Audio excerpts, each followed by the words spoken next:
Hello and welcome to this week's show. Fantastic show this week. This week all about Sasquatch. Sasquatch, Bigfoot, yes. I was looking up on the internet and I found all about, well, this particular sighting of a supposed Sasquatch. July the 4th, 1884 in British Columbia.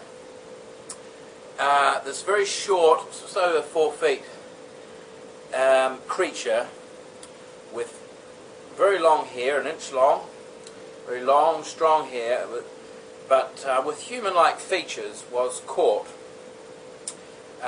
It was seen, it was spotted by the crew of this crane, that'd be interesting, by a train, the crew of this train, crossing over the Fraser River in British Columbia near Yale, which was an old mining town. Well, it was a few years later, I think, become a mining town. So anyway, I thought I'd go and check it all out, check out the story, and see what there was to find. So I headed off to Yale.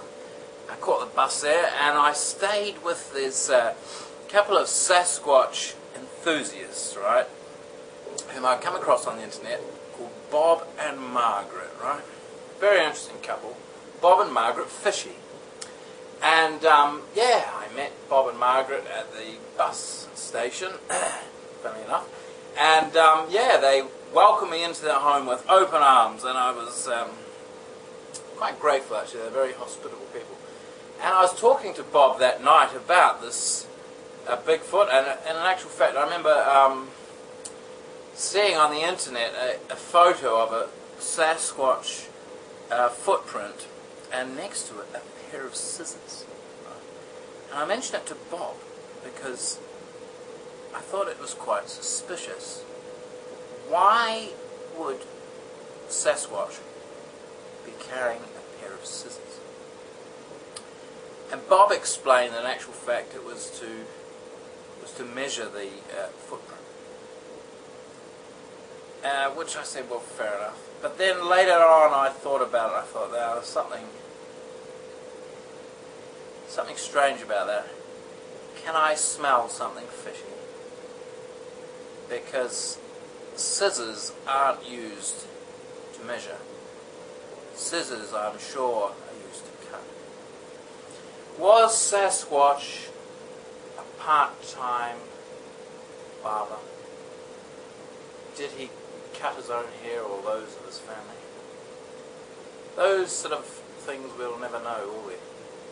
But anyway, I was right. I did smell something fishy. Because Margaret yelled out and asked if I'd like some fish chowder. Well, I said I don't mind, I guess. I'm not a big fan of it or anything. But she said, look, you can taste it a little bit. She said, really, I'm cooking it because you want to smear it all over your body, and then Sasquatch won't go near you. So I did this because at midnight I was to leave on the train to go over the Fraser River myself to the point whereby they found this Sasquatch over 100 years ago, whom was known as, they named him Jacko, actually. And so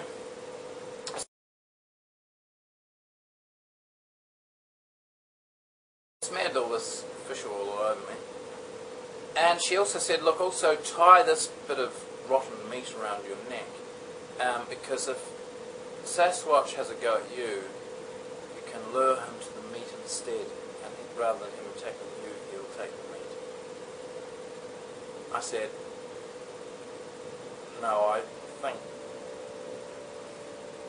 not. Thanks, but no thanks.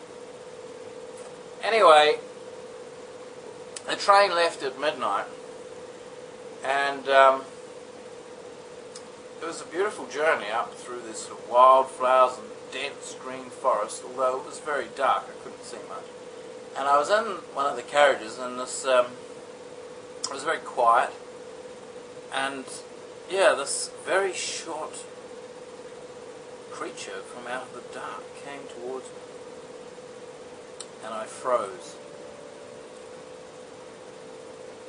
And I thought, my goodness, because like Bob had mentioned, the Sasquatch had been seen in all 50 states and all over Canada.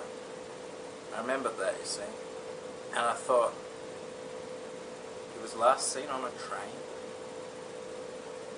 Perhaps that's what he did. Perhaps he went to the toilet when the ticket conductor came for the tickets. Then again, it was over 100 years ago, so it's unlikely.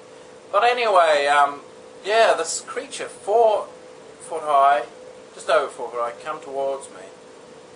And I thought, oh no, it must be a person. He came up to me, and he said, can you move to the outside of the carriage, please? You stink. So I said, well, fair enough. So I went out the back of the carriage and I stayed out there for the rest of the night. It wasn't until the early hours of the morning that we pulled into this small village in this valley. And yeah, it was still dark enough that I couldn't really make things out very well. But I could notice the people coming on with all their suitcases, you see. But there was one creature, I wasn't that sure it was a human, very short, quite muscular looking, came onto the train and came towards me, and I was sure this was a Sasquatch. I was petrified. Why? Because it didn't have a suitcase. And I froze, and the creature came up to me and he said, excuse me, do you have a ticket? And I thought, that's a strange thing for Sasquatch to be asking. He said, if you don't give me your ticket, I'm going to biff you off the train. Well, I said, okay, so it's a ticket conductor. Alright, so I gave him a ticket, and we went on our way. Well, I didn't find Sasquatch.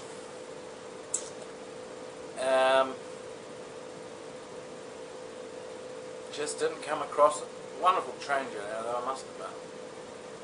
And thanks to Bob and Margaret, I had the most interesting time. Anyway, that's all for this week. Thanks for watching. Rate my show, would be good. Even better, subscribe. Thanks a lot.